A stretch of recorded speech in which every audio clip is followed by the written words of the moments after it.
नमस्कार दोस्तों, मैं अमिता झुंझुनवाला यूट्यूब चैनल पर आप सबका स्वागत करती हूँ। आज मैं लेकर आई हूँ आपके लिए रुचिरा भाग 3 कक्षा 8 के संस्कृत विषय के एकादश पाठ है सावित्रीबाई फुल्ले। तो चलो आज हम इसका अध्ययन करते हैं। इस चैप्टर के अंदर लड़कियों की शिक्षा के संघर्ष का नेतृत्व करने वाली प्रातः स्मरणीय एवं अनुकरणीय महिला शिरोमणि सावित्रीबाई फुल्ले का क्या योगदान रहा, इस बात पर विषय वस्तु को केंद्रित किया गया है। इस चैप्टर के अंदर सबसे पहले एक पिक्चर दिखाई हुई है जिसके अंदर एक महिला विद्यालय की ओर जाती हुई मार्ग में है। उसके ऊपर कोई पत्थर डाल रहा है, कोई मिट्टी डाल रहा है और एक तरफ कन्याओं को पढ़ते हुए दिखाया हुआ है। इसके विषय में ही ये पूरा चैप्टर है। ये महिला है सावित्रीबाई फुल्ले। इस चैप्टर का अपन अध्ययन करते हैं। ऊपरी निर्मितम चित्रम पश्यत, ऊपर निर्मित चित्र को देखिए, ऊपर बने हुए चित्र को देखिए। इदम चित्रम कस्यचित् पाठशालायां वर्तते, यह चित्र किसी पाठशाला का है। इयम सामान्य पाठशाला नास्ति, यह सामान्य पाठशाला नहीं है। इयम अस्ति महाराष्ट्रस्य प्रथमा कन्या पाठशाला, यह महाराष्ट्र की फर्स्ट कन्या पाठशाला है। एका शिक्षिका गृहात पुस्तकानि आदाय चलती, एक शिक्षिका घर से पुस्तकों को लेकर के चलती है। मार्गे कश्चित् तस्या उपरि धूलिम कश्चित् च प्रस्तरखंडान क्षिपति, मार्ग में कोई उसके ऊपर मिट्टी को और कोई पत्थर के टुकड़ों को डालता है।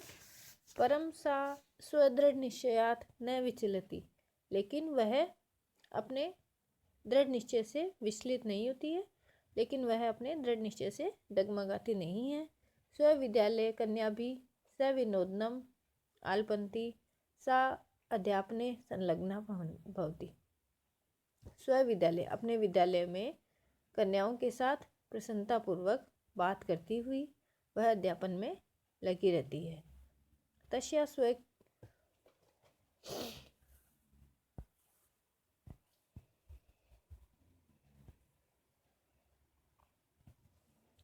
परम सा स्वदृष्ट दृढ़ निश्चयात न विचलती, लेकिन वह अपने दृढ़ निश्चय से विचलित नहीं होती है।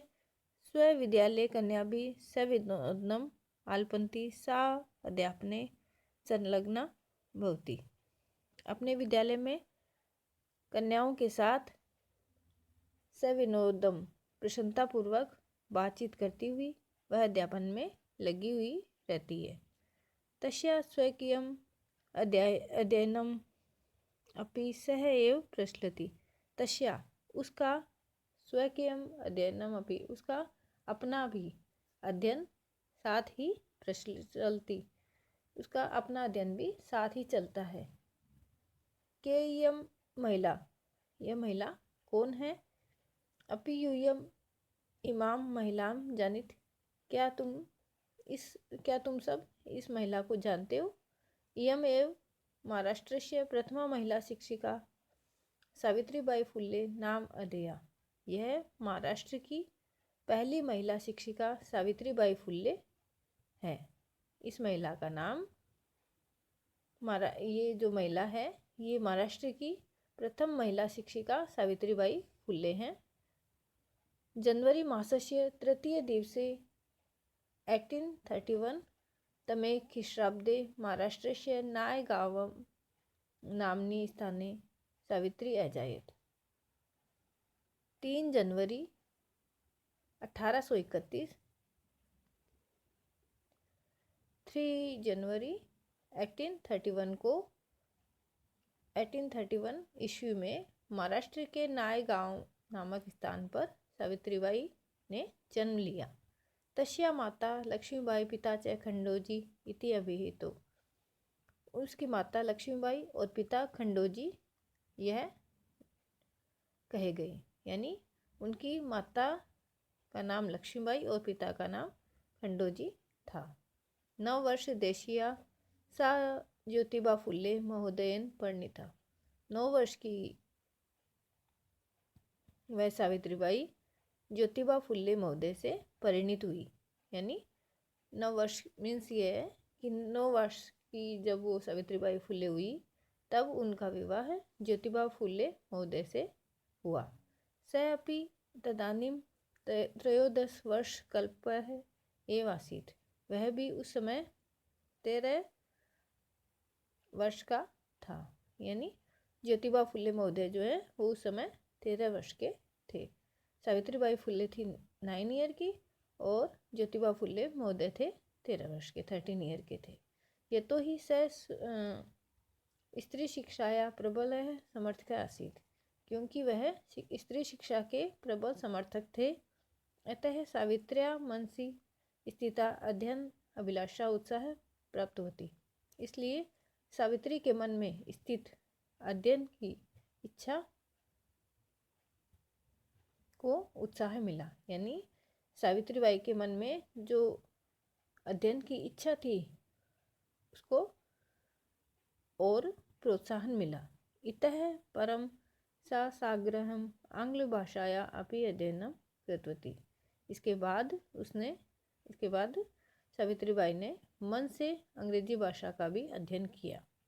1848 तमे ख्रीष्टाब्दे पुणे नगरे सावित्री ज्योतिबा महोदयेन सह कन्यानां कृते प्रदेशस्य प्रथमं विद्यालयम् आरभत। 1848 ईस्वी में पुणे नगर में सावित्री ने ज्योतिबा महोदय के साथ कन्याओं के लिए प्रदेश का प्रथम विद्यालय प्रारंभ किया। यानी 1848 में सावित्रीबाई ने और ज्योतिबा फुले महोदय ने दोनों ने मिलकर के प्रदेश में पहला विद्यालय कन्याओं के लिए खोला। तदानीं सा केवलम 17 वर्षीया आसीत्। उस समय वह मतलब सावित्रीबाई फुले केवल 17 वर्ष की थी।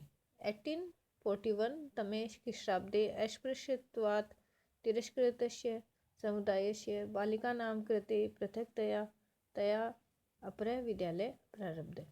1851 में ईस्वी में छुआछूत के कारण तिरस्कृत समुदाय की बालिकाओं के लिए अलग से उनके द्वारा दूसरा विद्यालय खोला गया। सामाजिक कुरीति नाम सावित्री मुक्रम विरोधम अकरोत्। सामाजिक कुरीतियों का सावित्रीबाई ने खुलकर विरोध किया। विधवा नाम शिरोमुंडनस्य निराकरणाय सा साक्षात् नापितै मिलिता।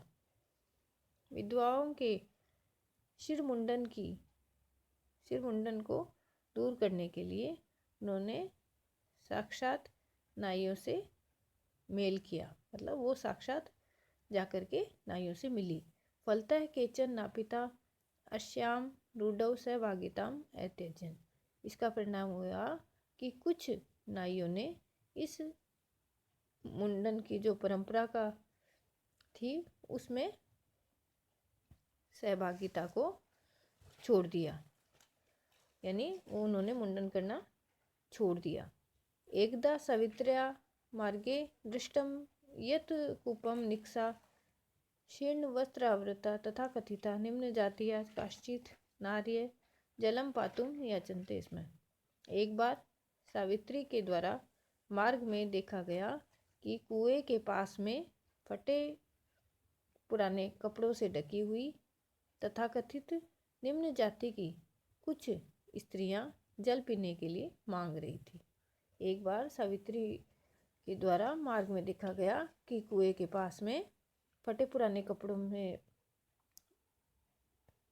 कुछ निम्न जाति की स्त्रियां जल पीने के लिए मांग रही थी।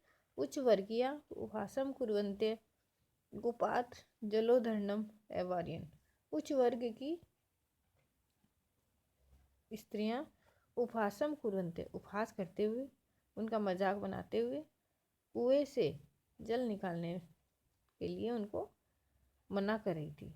और उच्च वर्ग की महिलाएं जो हैं वो उनका मजाक बनाते हुए कुएं से जल निकालने के लिए उन्होंने मना किया। किनको?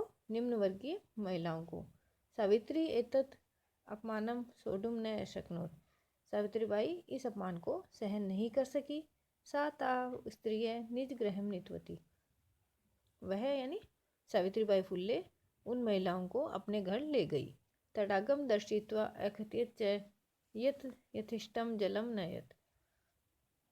तडागम दर्शित्वा तालाब को दिखा करके अकथयत बोली, यथ यथेष्टम जलम नयत की इच्छा अनुसार जल ले लो। सार्वजनिको अयम तडाग, यह तालाब सार्वजनिक है। अस्मात् जल ग्रहणे न अस्ति जाति बंधनम, इससे जल लेने में कोई जाति का बंधन नहीं है। तया मनुष्याणाम समानताया स्वातंत्र्याय च पक्ष सर्वथा समर्थित है।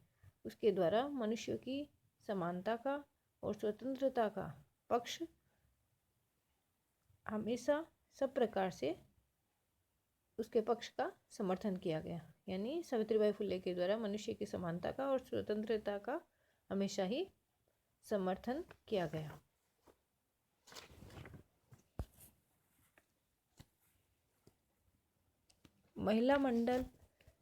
महिला सेवा मंडल, शिशु हत्या प्रतिबंधक गृह इत्यादीनां संस्थानां स्थापनायां फुले दंपत्यों अवदानम महत्वपूर्ण। महिला सेवा मंडल, शिशु हत्या प्रतिबंधक गृह इत्यादि संस्थाओं की स्थापना में फुले दंपति का योगदान महत्वपूर्ण है। सत्यशोधक मंडलस्य गतिविधिषु अपि सावित्री अतीव सक्रिय आसीत्। सत्यशोधक मंडल की गतिविधियों में भी सावित्री अत्यधिक सक्रिय थी। अस्य मंडलस्य उद्देश्यम आसीत्, इस मंडल का उद्देश्य था उत्पीड़ितानां समुदायानां स्वाधिकारान् प्रति जागरणम इति। इस मंडल का उद्देश्य था पीड़ित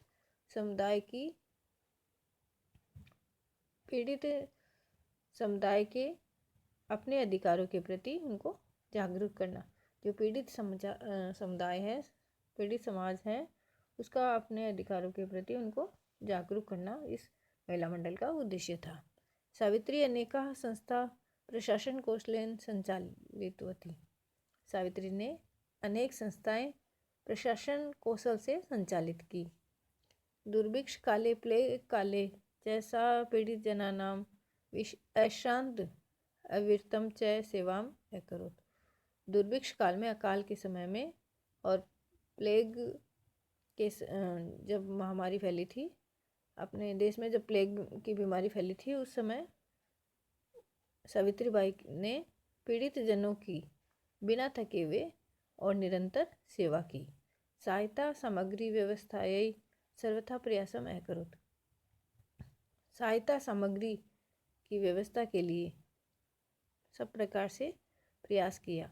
महारोग प्रसार काले सेवारता सा स्वयं असाध्य रोगेण ग्रस्ता 1897 तमे ख्रीष्टाब्दे निधनम गता।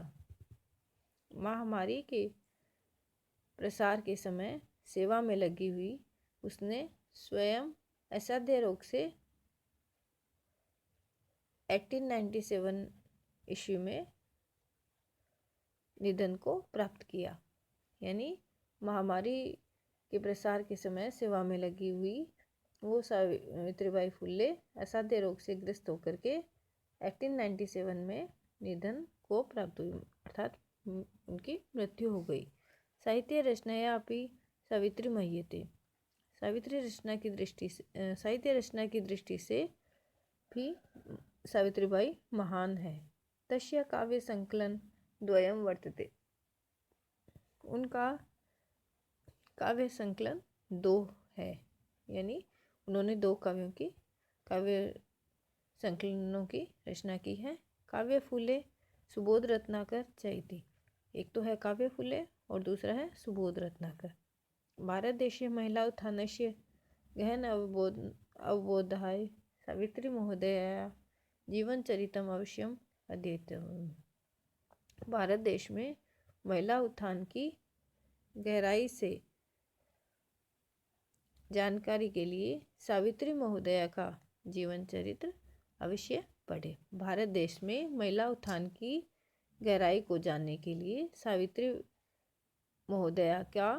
सावित्रीबाई फुले का जीवन चरित्र अवश्य पढ़ना चाहिए। इस प्रकार बच्चों हमारा ये चैप्टर कंप्लीट हुआ। इससे रिलेटेड आपके कोई भी क्वेश्चन हो तो आप कमेंट बॉक्स में मुझसे पूछ सकते हैं। और अगर आपको मेरा वीडियो पसंद आया हो तो आप उसे लाइक, शेयर और सब्सक्राइब करना न भूलें। धन्यवाद।